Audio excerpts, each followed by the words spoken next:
Mastering Arrays and Array Methods in JavaScript. Welcome to our comprehensive guide on arrays and array methods in JavaScript.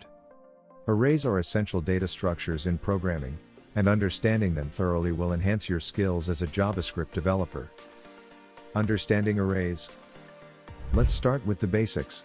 An array is a collection of elements, each identified by an index. These elements can be of any data type: strings, numbers, objects, and even other arrays. Accessing and modifying arrays.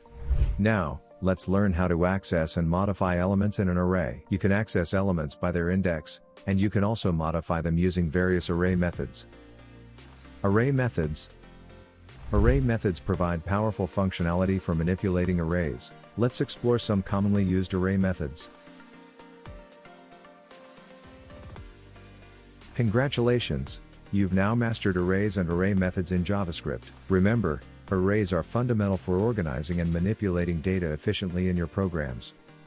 Keep practicing, and soon you'll become an array expert.